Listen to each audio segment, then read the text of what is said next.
So to begin with, if I could start with Lisa first, I'd like to get your thoughts. Maersk is a very important shipper in the industry, and I think a lot of people would like to know whether you have plans to return to the Red Sea since Trump did a deal with the Houthis.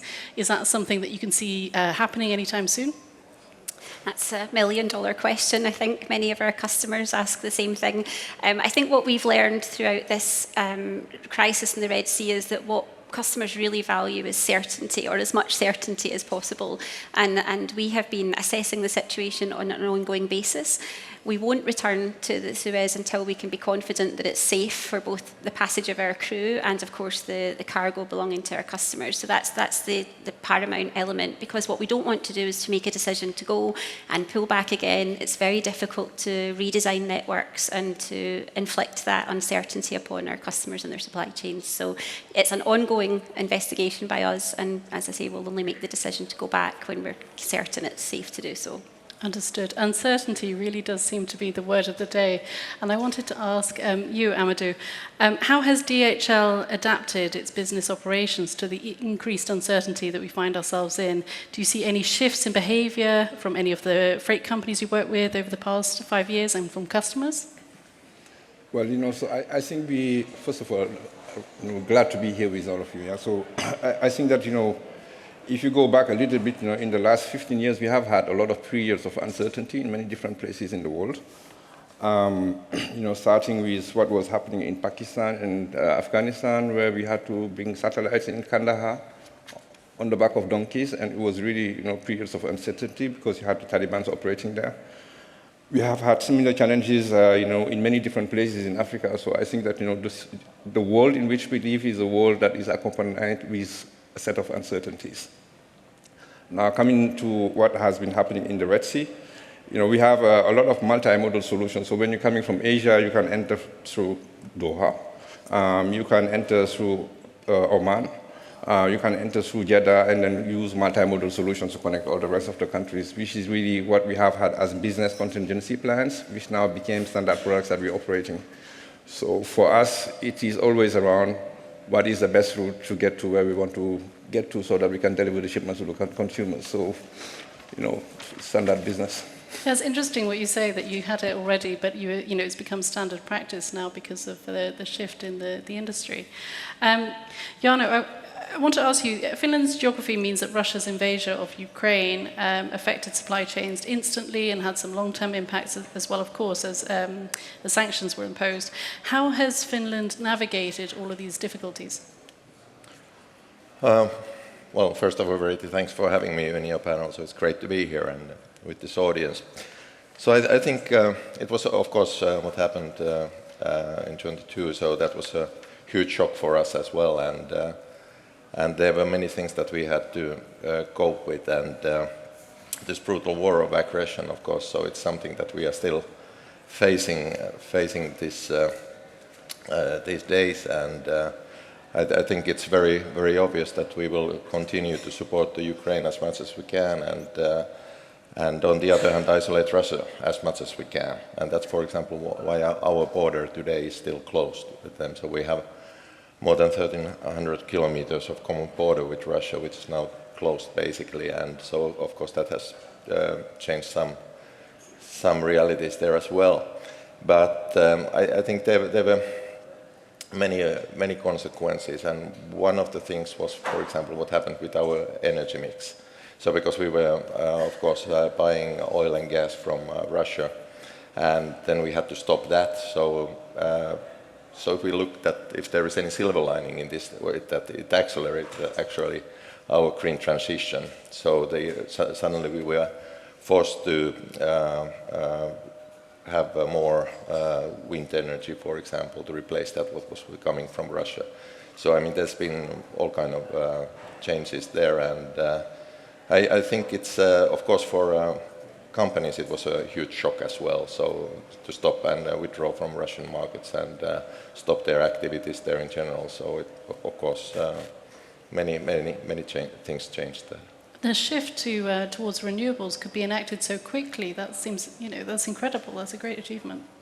Yeah, it was, but it also at the same time we were lucky because we are still relying quite heavily on nuclear energy, and we just about the same time, so we managed to start our 5th reactor, and nuclear. So if we look at the electricity, so nuclear is today more than 40%. So we, in that sense, we were lucky. Understood. And Lisa, what lessons have been learned, and how have companies like Maersk responded to the environment? We heard of a few examples from Amadou, of course. What's been your experience, and how have you adapted to the situation? Similar to Amadou, I think we're in a position where we're somewhat a customer of what goes on in the external world. I mean, we're not an influencer of that, but we are there to be able to react to that quickly to support our customers in these times of uncertainty. So I think one thing is around innovation for sure, innovating different solutions, looking for multimodal solutions, looking for different routes to market. One of the things that we've done there, and it's really been accelerated by some of this, is the redesign of our ocean network into our new Gemini network, which is a much more modular approach than we had previously. And the purpose behind that is to be able to maintain reliability whilst withstanding some of this externality. So be able to plug and play around our key hubs in a more agile way than we were before. So I think that's one of the things. I think the other thing that we really see accelerating is on the digitalisation. So in order for customers to be reactive and to take good decisions in supply chain management, they need to have the visibility of what's going on in their supply chain. So this is where we're really seeing, the demand from a customer perspective, and the drive to have more predictive analytics, more AI involved, and better visibility of the end-to-end supply chain. And then I think the third key thing that I've seen is similar to what you were saying about sustainability, and again the acceleration of that need for driving more sustainability into the shipping and logistics industry. It's something that we're very passionate about at Maersk, and we've invested heavily in order to bring more green fuel and e-methanol vessels to our fleet, and we continue to invest in that as we go forward. So I think for us that's the 3 main things that we see happening. Yeah. That's wonderful. And Amadou, we're sitting in the Middle East, and what I think of when I think of shipping in the Middle East is all these massive port investments. There's all sorts of things happening. It's like all of the countries around the region looked at what JAFSA achieved a long time ago and decided we want a piece of that, converting perhaps smaller ports into big hubs, going from multi-purpose facilities to things that are much bigger. It seems to be a lot of competition to find shipping lines to sign up to their facilities. There's a lot of choice, a lot of competition. How does that look from your perspective? How do you navigate the different options, and what advantages are there to having so many more ports now? Yeah. So, I mean, first of all, we have to recognize that it is all driven by business. So, for instance, when you go to the UAE, we had Abu Dhabi that was expanding their port operations. Or here when you talk with Mawani here or in Saudi, it's actually driven by the shift of production that is taking place from Asia to the Middle East. So, in the UAE, for example, you have like 400,000 Chinese that have settled in the UAE, manufacturing or assembling many types of different goods that need to be exported, not only to the Middle East and Africa region. You have 600,000 that have resettled to Saudi. 1 million Chinese have resettled to Africa. So when we were talking about nearshoring, actually the nearshoring happening from the production side, where they're coming to markets that are closer to their customers. Secondly, all those markets, be it in the north of Africa, you can go to Tangier, but you can go down to Agadir. All these ports that are being developed are actually new platforms that are being put to play so that you can have infrastructure and manufacturing taking place closer to Europe and closer to the US, which is creating job opportunities in markets where there's a lot of people available to do work. So I think it is really driven by demand. And secondly, I think, I was in Asia when Vietnam, Indonesia, Bangladesh, and all these platforms were developing. You see that trend happening now in our markets here. So if you are in Qatar or you are in Saudi, you see that same dynamic happening with the 2030 vision. I think there is a shift that is taking place, and that shift is being accompanied with logistics platforms to be able to operate. We are 8 billion people. They need everything, particularly in our region. And so I think that it is just an infrastructure that is being developed because, as we say at DHL, because it is our turn and our time. So it's all aligned with the stars.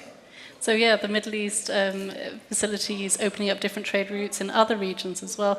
And it's interesting what you say about the Middle East. I hadn't thought about that on the manufacturing side.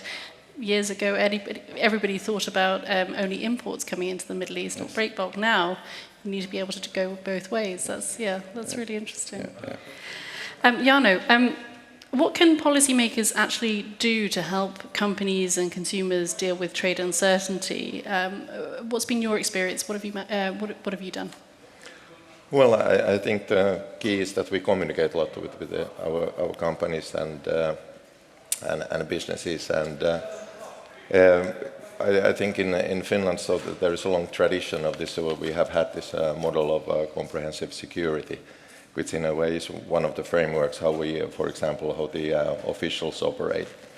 And I think it's always the key to recognize what the threats might be, so that when you prepare for those, so that it's something man-made or something coming from the nature, and then you basically, from the official sides, we've been always prepared to have this kind of whole of government approach to these things, that all the officials and ministries, different authorities, they know what their role is and how they do it.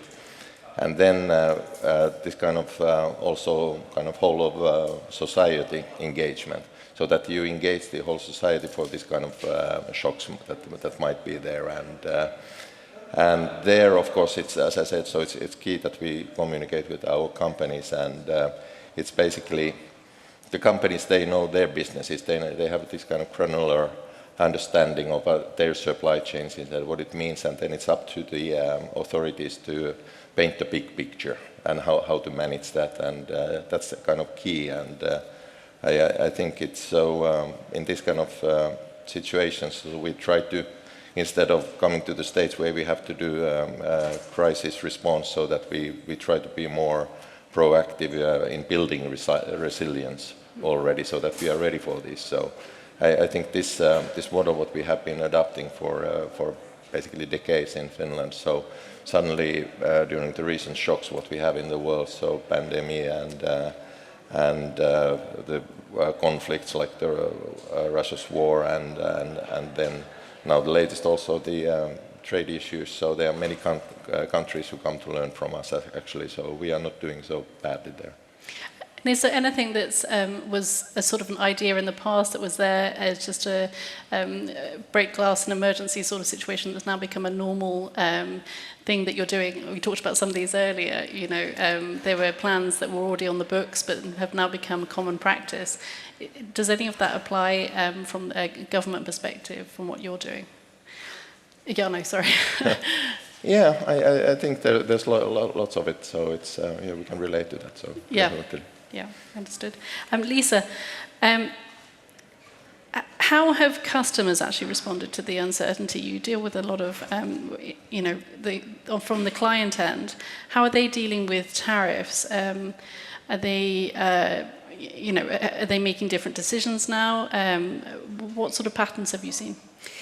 Well, I think over the last 5 years, we have seen a pattern of some regionalisation and nearshoring, as Amadou mentioned already. So that was already happening pre this most recent round of tariff discussions, because customers are realising that, during COVID and some of the other things that we've been through in the last few years, that actually they need some agility and they need multiple options, multiple sourcing locations. So they have been trying to diversify already.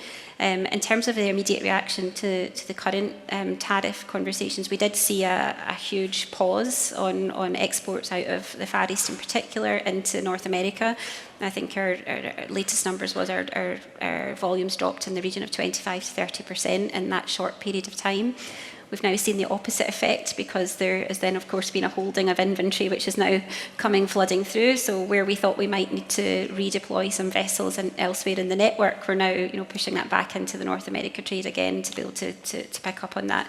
So the point is that actually, the customers are in the same situation as the rest of us. People don't know what's going to happen in the next 90 days or when the tariff discussions are concluded.